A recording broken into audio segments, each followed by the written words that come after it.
नमस्कार, मैं प्रिया तायल। आप देख रही हैं नेक्स्ट 9 न्यूज मिशन। आप सभी का स्वागत है हमारे खास कार्यक्रम राष्ट्रहित में। आज राष्ट्रहित का मुद्दा है राष्ट्रपति से जुड़ा हुआ। 18 जुलाई को राष्ट्रपति चुनाव हुए, जिसके परिणाम 21 जुलाई को आए और एनडीए की उम्मीदवार द्रौपदी मुर्मू ने जीत बहुत बहुमतों के साथ दर्ज की है। वहीं द्रौपदी मुर्मू का मुकाबला यशवंत सिन्हा के साथ था। यशवंत सिन्हा पर अब सवाल उठ रहे हैं। सिर्फ यशवंत सिन्हा पर ही नहीं, बल्कि विपक्ष पर भी सवाल उठाए जा रहे हैं। क्या भारत में विपक्ष राष्ट्रपति चुनाव से देश की सरकार चलाना चाहती थी? क्या ये चुनाव रंजिश की राजनीति के साथ लड़ा गया था? कई ऐसे सवाल हैं जिसके जवाब जनता चाहती है, साथ ही साथ जितने भी नेता हैं सत्ता में वह चाहते हैं। देखिए इस पर हमारी एक खास रिपोर्ट। पद का ये चुनाव कई बातों के लिए याद किया जाएगा। इस बात के लिए संयुक्त विपक्ष के पास कोई अपना उम्मीदवार न था।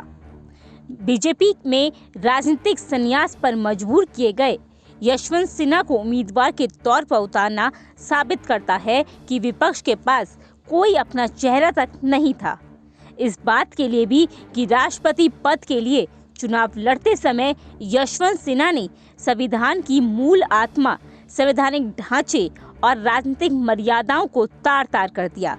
इतिहास ये भी लिखेगा कि एक वनवासी महिला के देश का प्रथम नागरिक बनने की राह में रोड़ा अटकाने के लिए इस देश की कथित समाजवादी, वामपंथी, कांग्रेसवादी, गांधीवादी पार्टियां एकजुट हो गई। भारत के राष्ट्रपति भारत गणराज्य के कार्यपालक अध्यक्ष होते हैं। संघ के सभी कार्यपालक कार्य उनके नाम से किए जाते हैं। अनुच्छेद 53 के अनुसार संघ की कार्यपालक शक्ति उनमें निहित है। वह भारतीय सशस्त्र सेनाओं का सर्वोच्च सेना नायक भी है। सभी प्रकार के आपातकाल लगाने और हटाने वाला, युद्ध शांति की घोषणा करने वाला होता है। वह देश के प्रथम नागरिक है। भारतीय राष्ट्रपति का भारतीय नागरिक होना आवश्यक है। सिद्धांतों के साथ राष्ट्रपति के पास पर्याप्त शक्ति होती है, पर कुछ अपवादों के अलावा राष्ट्रपति के पद में निहित अधिकांश अधिकार वास्तव में प्रधानमंत्री की अध्यक्षता वाले मंत्रिपरिषद के द्वारा इस्तेमाल किए जाते हैं। ये संविधान में दी गई व्यवस्था है, वही संविधान जिसके कभी खतरे में होने की, जिसकी रक्षा के लिए लड़ने का दम विपक्ष भरता है। वही बाबा साहब भीमराव अंबेडकर का संविधान, जिन बाबा साहब के नाम पर विपक्ष की तमाम पार्टियां कस्में खाती हैं, तस्वीरें लगाती हैं। संवैधानिक व्यवस्था के मुताबिक राष्ट्रपति की कोई सर्वोच्च नहीं होती। कतिपय अपवादों को जोड़ दें तो उसके कोई स्वतंत्र अधिकार या शक्तियां नहीं है। केंद्रीय मंत्रिमंडल की इच्छा ही राष्ट्रपति की इच्छा है। ऐसा इसलिए कि केंद्रीय मंत्रिमंडल लोकतंत्र में लोक की बहुमत आकांक्षा का प्रतिनिधित्व है। लेकिन विपक्ष के राष्ट्रपति पद के उम्मीदवार यशवंत सिन्हा चुनाव में खुलेआम कहते हैं कि वह नागरिकता संशोधन कानून लागू नहीं होने देंगे। CAA को लेकर मौजूदा स्थिति ये है कि सदन के दोनों सदनों से पास होकर राष्ट्रपति के सिग्नेचर के बाद ये कानून की शक्ल ले चुका है। इसे लागू करने के लिए नियमावली तय होनी है।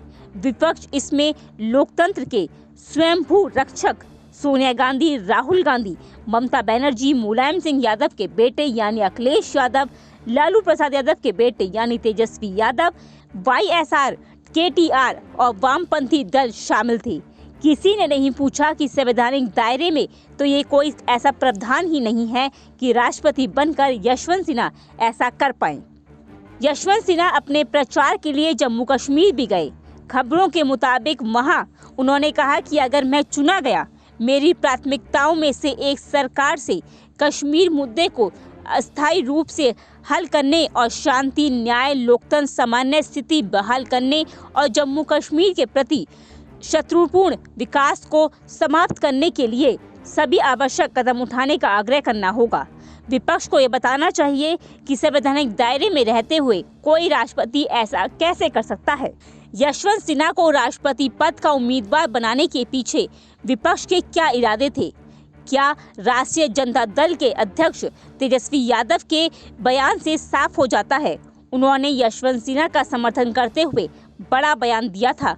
उन्होंने कहा था कि राष्ट्रपति भवन में हमें कोई मूर्ति तो नहीं चाहिए, हम राष्ट्रपति का चुनाव कर रहे हैं। आपने यशवंत सिन्हा को हमेशा सुना होगा, लेकिन सत्तापक्ष की राष्ट्रपति की उम्मीदवार यानी कि द्रौपदी मुर्मू को हमने कभी नहीं सुना है। वह जब से उम्मीदवार बनी है, उन्होंने एक भी प्रेस कॉन्फ्रेंस नहीं की है।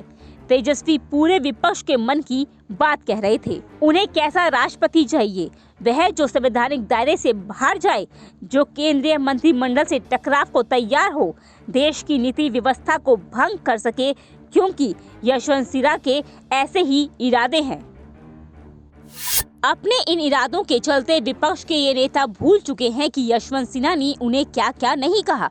सितंबर 2012 में यशवंत सिन्हा ने कहा था कि सोनिया गांधी घमंडी हैं।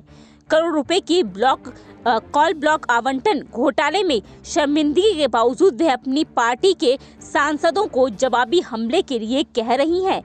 अब चिदम्बरम उनके लिए बैटिंग कर रहे थे, लेकिन सिन्हा का आरोप था कि चिदम्बरम विपक्ष के नेताओं के फोन ट्रैप कर रहे थे।